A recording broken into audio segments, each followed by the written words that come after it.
సంక్షేమం అభివృద్ధి రెండు కల్లాల తెలంగాణ సర్కార్ దూసుకుపోతుంది.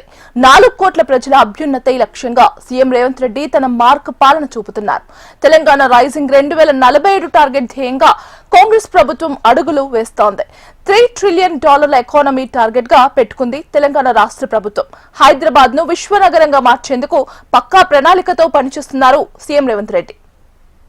మార్పు దిశగా ప్రజాప్రభుత్వం అభివృద్ధితో పాటు అన్ని వర్గాల సంక్షేమానికి గ్యారంటీ ఇచ్చింది. ముఖ్యమంత్రి రేవంత్ రెడ్డి అధికారం చేపట్టిన రోజు నుంచే రైతులు, మహిళలు, నిరుపేద కుటుంబాలకు బాసటగా ఉన్నారు. గ్యారంటీలను అమలు చేయటంలో తన చిత్తశుద్ధిని చాటుకున్నారు. ప్రజల సమక్షంలోనే ప్రభుత్వ పథకాల లబ్ధిదారులను ఎంపిక చేసే కొత్త ఒరవడి అమలు చేశారు. అధికారం చేపట్టినప్పటి నుంచి ఇప్పటి వరకు 2 సార్లు ప్రజాపాలన కార్యక్రమం నిర్వహించింది. ప్రతి పల్లె, ప్రతి పట్టణంలో 2 సార్లు గ్రామ సభలు, వార్డు సభలు చేపట్టారు. సంక్షేమ పథకాలకు అర్హులైన వారి నుంచి దరఖాస్తులు స్వీకరించారు. ప్రజలకు ఇచ్చిన మాట ప్రకారం అర్హులైన లబ్ధిదారులకు 6 గ్యారంటీలను అమలు చేసేందుకు రాష్ట్ర బడ్జెట్లో తగినన్ని నిధులు కేటాయించింది రాష్ట్ర ప్రభుత్వం. 2 ఏళ్లలో ప్రజాప్రభుత్వం చేపట్టిన సంక్షేమ పథకాలన్నీ రాష్ట్రంలో 1 కోటికి పైగా కుటుంబాలకు గ్యారంటీగా ఆర్థిక చేయూతను అందించాయి. ఫ్రీ బస్ పథకంతో మహిళా సాధికారతకు అడుగులు పడ్డాయి. గ్యాస్ సిలిండర్ పై సబ్సిడీతో మహిళలకు బండభారం తగ్గింది. రాజీవ్ ఆరోగ్యశ్రీ పరిధిని 10 లక్షలకు పెంచడంతో పేదల ఆరోగ్యానికి మరింత భరోసా లభించింది. 200 యూనిట్ల వరకు ఉచిత గృహ విద్యుత్ అందించడంతో పేద కుటుంబాలు కరెంటు బిల్లుల భారం నుంచి ఉపశమనం పొందారు. ఇందిరమ్మ ఇండ్ల నిర్మాణాలతో పేదల సొంతింటి కల నెరవేరుతోంది. ఆర్థికపరమైన కష్ట నష్టాలున్నా ఇచ్చిన మాటను నిలుపుకునేందుకే ప్రాధాన్యతనిస్తోంది. ప్రభుత్వం కొలువుదీరిన 48 గంటల్లోనే ముఖ్యమంత్రి రేవంత్ రెడ్డి ఆర్టీసీ బస్సుల్లో మహిళలకు ఉచిత ప్రయాణ పథకాన్ని ప్రారంభించారు. రాష్ట్రంలోని మహిళలు, ఆడబిడ్డలు, ట్రాన్స్జెండర్లు ఉచితంగా బస్సుల్లో ప్రయాణిస్తున్నారు. సగటున రోజుకు ఏకంగా 34,32,000 మంది మహిళలు ఉచిత బస్ పథకాన్ని వినియోగించుకుంటున్నారు. ఈ ఏడాది డిసెంబర్ 1వ తేదీ నాటికి 8,402 కోట్లు మహిళలు ఆదా చేస్తున్నారు. చదువు కోసం దూర ప్రాంతాలకు వెళ్లే బాలికలకు ఈ పథకం ఎంతో ఊరటనిచ్చింది.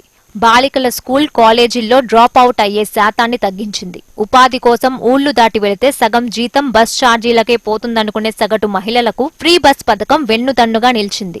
రోజువారీగా పనులకు వెళ్లి సంపాదించుకునే మహిళలు డబ్బులు ఆదా చేసుకుంటున్నారు. పని చేసుకునే మహిళల్లో స్పష్టమైన మార్పు కనిపిస్తోంది. పేదింటి మహిళలకు గ్యాస్ ఖర్చులు తగ్గించేందుకు ప్రభుత్వం సబ్సిడీ గ్యాస్ పథకాన్ని ప్రారంభించింది. 500కే గ్యాస్ సిలిండర్ అందిస్తోంది. మిగతా మొత్తాన్ని ప్రభుత్వమే భరిస్తోంది. ఇప్పటి వరకు రాష్ట్రంలో 42,90,000 కుటుంబాలు గ్యాస్ సబ్సిడీతో లబ్ధి పొందాయి. వీరి పేరిట చెల్లించాల్సిన దాదాపు 700 కోట్ల సబ్సిడీని ప్రభుత్వమే భరిస్తోంది. అంత మేరకు నెల నెలా భారం తగ్గి పోగు చేసుకున్న డబ్బులను కుటుంబ అవసరాలకు వినియోగించుకుంటున్నారు. అర్హులైన పేద కుటుంబాలకు ఉచిత గృహ విద్యుత్తును అందించే గృహజ్యోతి పథకాన్ని రాష్ట్ర ప్రభుత్వం ప్రారంభించింది.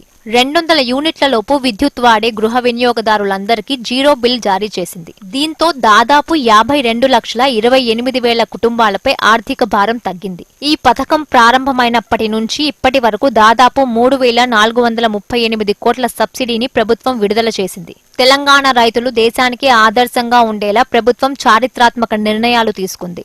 రైతుల సంక్షేమానికి, వ్యవసాయ పురోగతికి భారీ పథకాలు అమలు చేసింది. ఎకరానికి 12,000 చొప్పున రాష్ట్రంలోని రైతులందరికీ రైతు భరోసా నిధులు పంపిణీ చేసింది.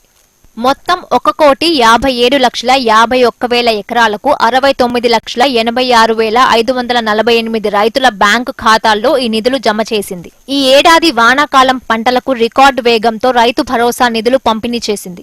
గతంలో ఎన్నడూ లేనంత వేగంగా కేవలం 9 రోజుల్లోనే 8,744 కోట్లు జమ చేసింది. తెలంగాణ ప్రభుత్వం భూమి లేని వ్యవసాయ కూలీలకు ఏటా 12,000 ఆర్థిక సహాయం అందించే ఇందిరమ్మ ఆత్మీయ భరోసా పథకాన్ని అమలు చేస్తోంది.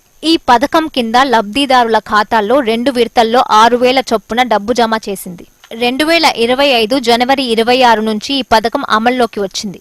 సన్న ధాన్యం పండించే రైతులను ప్రోత్సహించేందుకు ప్రతి క్వింటాలుకు 500 అదనంగా బోనస్ రూపంలో ప్రభుత్వం అందిస్తోంది. కొనుగోలు కేంద్రాల్లో సన్న వడ్లు అమ్మిన రైతులకు మద్దతు ధరకు అదనంగా బోనస్ చెల్లించింది. దీంతో రాష్ట్రంలో సన్న రకాల వరి సాగు విస్తీర్ణం పెరిగింది. ఈ సీజన్లో ఇప్పటికే సన్నాలు అమ్మిన రైతులకు 314 కోట్ల బోనస్ చెల్లించింది. తెలంగాణ ప్రభుత్వం దేశంలో ఏ రాష్ట్రం చేయని సాహసోపేత నిర్ణయం తీసుకుంది. రైతులకు ఒకేసారి 2 లక్షల లోపు పంట రుణాలను మాఫీ చేసింది. ఏకంగా 25,35,000 మంది రైతు కుటుంబాలకు రుణ విముక్తులను చేసింది. తొలి ఏడాదిలోనే 20,616 కోట్లు రుణమాఫీ చేసింది. డబుల్ బెడ్రూమ్ ఇండ్ల నిర్మాణం చేపట్టకుండా గత ప్రభుత్వం కేవలం గొప్పలు మాత్రమే చెప్పుకొని కాలం వెళ్లదీసింది. కానీ ప్రజాప్రభుత్వం చిత్తశుద్ధితో ఇందిరమ్మ ఇండ్ల పథకాన్ని అమల్లోకి తెచ్చింది. లబ్ధిదారుల ఎంపికను పారదర్శకంగా చేపడుతోంది.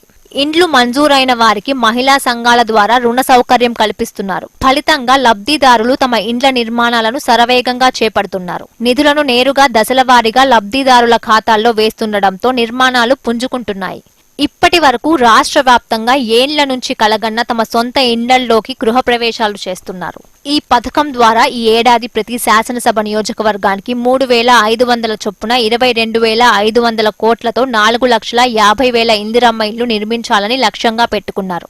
ఇప్పటికే 3 లక్షలకు పైగా ఇండ్లు వివిధ నిర్మాణ దశల్లో ఉన్నాయి. ఇప్పటి వరకు నిర్మాణాలు పూర్తి చేసుకున్న ఇండ్లకు 3,200 కోట్లకు పైగా నిధులు ప్రభుత్వం విడుదల చేసింది.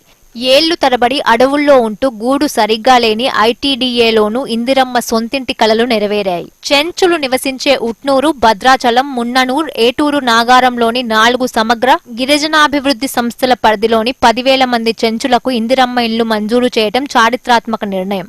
గత ప్రభుత్వం ఆరోగ్యశ్రీ పథకాన్ని సరైన నిధులు విడుదల చేయకపోవడంతో పేదల ఆరోగ్య సేవలకు అంతరాయం వాటిల్లింది. వీటన్నిటినీ పరిగణలోకి తీసుకున్న ప్రజాప్రభుత్వం పేదల ఆరోగ్యానికి భరోసా ఇచ్చేందుకు సంకల్పించింది. ఆరోగ్యశ్రీ పరిధిని 10 లక్షలకు పెంచింది. దీంతో పేద, మధ్యతరగతి కుటుంబాలు ధైర్యంగా కార్పొరేట్ హాస్పిటల్లో వైద్యం చేయించుకోగలుగుతున్నాయి.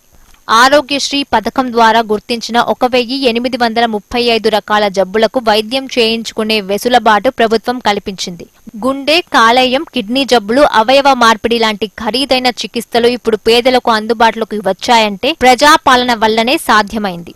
మునుపటిలా వైద్యం కోసం బాధితులు ఎక్కువ సమయం నిరీక్షించకుండానే దరఖాస్తు చేసుకున్న 24 గంటల్లోపే ఆరోగ్యశ్రీ ట్రస్ట్ ద్వారా ఆమోదం పొందే వ్యవస్థను తయారు చేశారు.